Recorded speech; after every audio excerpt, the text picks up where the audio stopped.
예, 여러분 반갑습니다. 2024년에 들어서면서 대한민국의 인구는 5,175만 명이 되었습니다.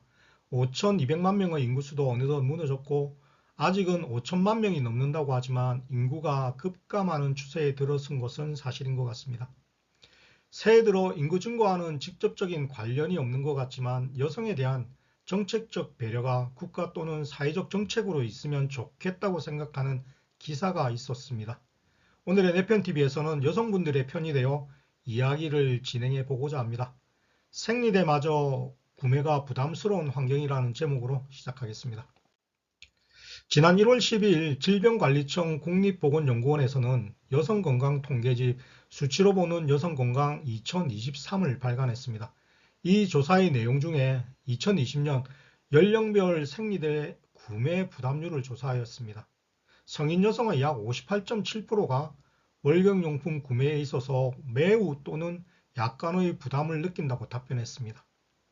한국 여성분의 10명 중 약 6명은 월경용품 구매에 있어서 비용적인 부담을 느끼고 있는 것입니다.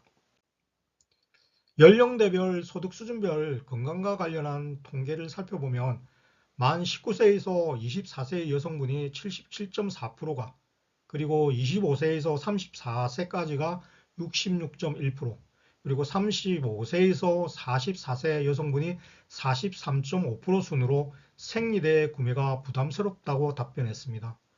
소득 수준에 따라서도 차이가 있었는데 소득 수준 하위에 속하는 여성분들의 75.3%, 그리고 중하위의 65.4%, 중상 54.8%, 그리고 상위권 소득 수준도 46.1% 등에서 생리대 구매에 부담을 느낀다고 답변했습니다.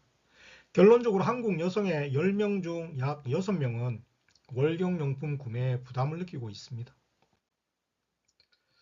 3년 전 국민을 충격에 빠뜨린 뉴스가 하나 있었습니다. 생리대 살 돈이 없는 한 여중생이 신발 깔창을 대용품으로 사용한다는 사연이었습니다. 가장 기본적인 위생용품조차도 살 수 없는 저소득층 청소년의 현실에 많은 분들이 충격에 휩싸였고 허울뿐인 복지 정책이라는 비판도 이어졌습니다.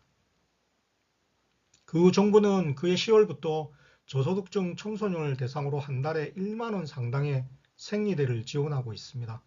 사회 곳곳에서 후원의 손길도 이어졌습니다.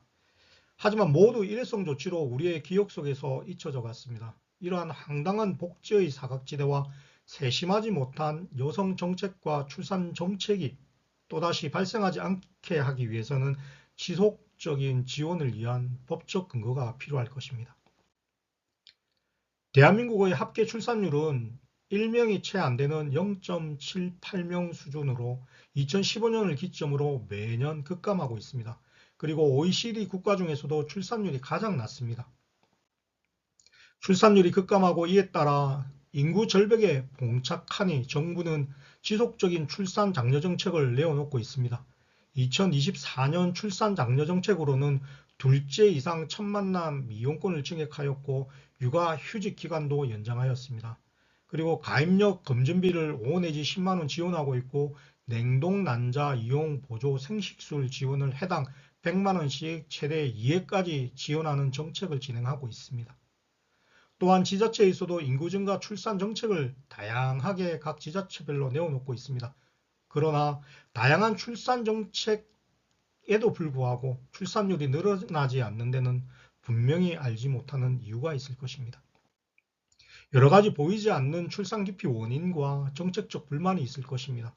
그 중에서도 다양한 출산 정책 장려의 유무보다는 여성의 출산 환경에 대한 세심하고 진정성 있는 정책적 접근의 부족이 하나의 중요한 원인이 아닐까 생각하게 됩니다.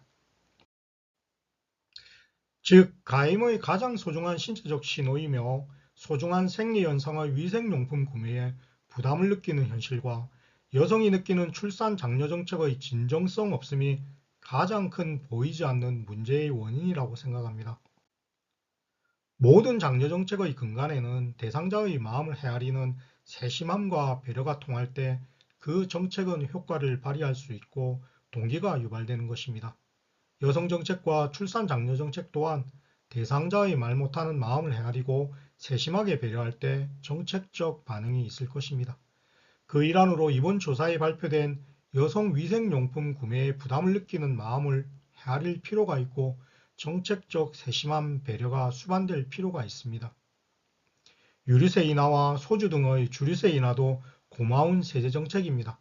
하지만 우리나라의 인구 위기 상황의 근본적인 원인에 접근하는 중요하고 긴급한 사안에 세심한 정책적 배려가 요구됩니다. 오늘의 내편TV 이야기가 다소 오지랖이 넓다고 말하시는 분들도 있을 수 있겠습니다. 하지만 큰 정책적 배려보다는 마음에 숨겨진 말 못하는 불만을 헤아리고 배려하는 정책이 요구되는 시점입니다. 오늘의 내편TV 이야기 이상으로 마치겠습니다. 고맙습니다.